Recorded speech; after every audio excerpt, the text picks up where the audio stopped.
Penyimpangan bias dalam konteks argumen, pemikiran, atau pengambilan keputusan adalah kecenderungan yang sistematis untuk membuat keputusan atau kesimpulan yang tidak logis, tidak adil, atau menyimpang dari kenyataan. Penyimpangan seringkali muncul tanpa disadari dan dapat memengaruhi kualitas keputusan atau evaluasi argumen. Dalam proses berpikir atau menyelesaikan masalah, mengenali dan menghindari bias sangat penting untuk mencapai hasil yang objektif dan adil. Berikut adalah beberapa jenis penyimpangan atau bias yang umum. 1. Confirmation bias. Bias konfirmasi. Ini adalah kecenderungan untuk mencari, menafsirkan, atau mengingat informasi yang mendukung keyakinan atau pandangan yang sudah ada sebelumnya, sambil mengabaikan atau menolak informasi yang bertentangan. Contoh, seseorang yang percaya bahwa diet tertentu sangat sehat akan cenderung hanya membaca artikel yang mendukung diet tersebut sambil mengabaikan studi ilmiah yang menunjukkan bahaya potensial dari diet tersebut. Yang kedua, anchoring bias. Bias ini terjadi ketika seseorang terlalu bergantung pada informasi awal yang diperoleh, jangkar, ketika membuat keputusan, bahkan jika informasi tambahan muncul setelahnya. Contoh, jika seseorang diberitahu bahwa harga awal sebuah barang adalah $500, meskipun harga tersebut akhirnya diturunkan menjadi $300, mereka mungkin masih menganggap barang tersebut mahal berdasarkan jangkar awal. 3. Hindsight bias. Bias setelah kejadian. Hindsight bias adalah kecenderungan untuk melihat peristiwa masa lalu sebagai lebih dapat diprediksi daripada sebenarnya, atau berpikir bahwa hasil tertentu sudah jelas setelah hasil tersebut diketahui. Contoh, setelah hasil pemilihan umum diumumkan, seseorang mungkin berpikir bahwa hasil tersebut jelas dan sudah bisa diprediksi, meskipun sebelumnya banyak ketidakpastian. 4. Availability heuristic, bias ketersediaan. Ini adalah kecenderungan untuk menilai probabilitas suatu kejadian berdasarkan seberapa mudah contoh-contohnya diingat, daripada melihat data yang sebenarnya. Contoh, setelah melihat berita tentang kecelakaan pesawat, seseorang mungkin melebih-lebihkan risiko terbang, meskipun statistik menunjukkan bahwa perjalanan udara jauh lebih aman daripada perjalanan darat. Cognitive dissonance. Disonansi kognitif terjadi ketika seseorang mengalami ketidaknyamanan karena ada konflik antara kepercayaan atau nilai-nilai yang mereka miliki dengan tindakan atau bukti yang bertentangan. Biasanya mereka akan mengubah kepercayaan mereka atau menolak bukti baru agar tetap merasa nyaman. Contoh, seseorang yang merokok mungkin mengabaikan bukti-bukti kesehatan tentang bahaya merokok karena merasa tidak nyaman dengan fakta tersebut. 6. Overconfidence bias, bias kepercayaan diri berlebih.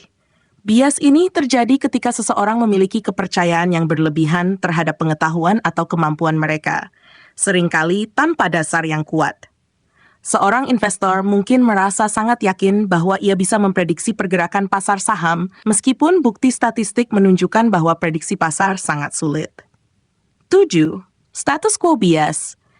Bias ini mengacu pada kecenderungan untuk mempertahankan situasi atau kondisi yang ada, bahkan ketika perubahan mungkin membawa manfaat lebih besar. Ini seringkali disebabkan oleh ketakutan terhadap perubahan atau risiko yang tidak diketahui.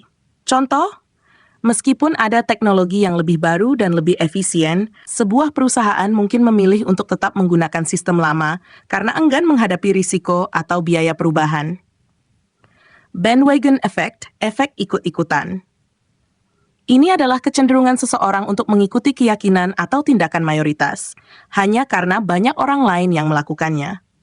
Contoh, ketika banyak orang membeli suatu produk tertentu, seseorang mungkin merasa terdorong untuk ikut membelinya, meskipun sebelumnya mereka tidak merasa memerlukannya. Sunk fallacy, kesalahan biaya hangus. Ini adalah kecenderungan untuk melanjutkan usaha, investasi, atau proyek hanya karena banyak sumber daya seperti waktu, uang, atau energi telah dihabiskan, meskipun tidak ada prospek keberhasilan di masa depan. Contoh, seseorang mungkin tetap menonton film yang tidak mereka sukai hanya karena mereka sudah membayar tiketnya, meskipun mereka tidak menikmati pengalaman tersebut. 10. Halo effect. Efek ini terjadi ketika kesan positif atau negatif terhadap seseorang atau sesuatu dalam satu aspek memengaruhi pandangan terhadap aspek lain yang sebenarnya tidak terkait. Contoh, jika seseorang disangat ramah, Orang lain mungkin juga cenderung berpikir bahwa mereka juga sangat kompeten, meskipun tidak ada bukti yang mendukung hal tersebut. Self-serving bias. Bias meaning ini adalah kecenderungan untuk mengaitkan keberhasilan dengan faktor-faktor internal kemampuan diri sendiri dan menyalahkan kegagalan pada faktor eksternal keadaan luar yang bagus. Ketika seseorang mendapat nilai bagus, mereka mungkin berpikir itu karena mereka pintar, tetapi ketika mereka mendapat nilai buruk, mereka mungkin menyalahkan gurunya atau sistem ujian. Pas. Ini adalah kecenderungan untuk lebih fokus pada informasi atau kejadian negatif daripada yang positif, meskipun keduanya memiliki bobot yang sama. Contoh, setelah menerima ulasan pekerjaan, seseorang mungkin lebih fokus pada satu komentar negatif yang diterima daripada beberapa komentar positif lainnya. 12. Efek pembingkaian. Efek pembingkaian terjadi ketika cara informasi disajikan memengaruhi cara seseorang menafsirkannya dan membuat keputusan. Penyajian dalam konteks positif atau negatif bisa memengaruhi pilihan. Contoh, orang lebih cenderung memilih produk yang diberi label 90% bebas lemak daripada produk yang diberi label mengandung 10% lemak, meskipun informasi dasarnya sama. 16. Ini adalah kecenderungan untuk lebih sering menyalahkan karakter atau kepribadian seseorang atas tindakan mereka, atribusi internal, sementara mengabaikan konteks atau keadaan eksternal yang memengaruhi tindakan tersebut. Contoh, jika seseorang terlambat datang ke rapat, Anda mungkin berpikir mereka tidak disiplin, tetapi jika Anda terlambat, Anda cenderung menyalahkan lalu lintas atau keadaan di luar kendali Anda. Bias ini mengacu pada kecenderungan untuk melebih-lebihkan kemungkinan hasil positif dan meremehkan kemungkinan hasil negatif. Contoh, seseorang mungkin merasa terlalu yakin bahwa proyek mereka akan berhasil tepat waktu, meskipun sudah ada tanda-tanda penundaan. Cara menghindari penyimpangan dalam pengambilan keputusan. 1. Sadar akan bias. Menyadari bahwa bias ada dan bisa memengaruhi penilaian adalah langkah pertama untuk menghindarinya. 2.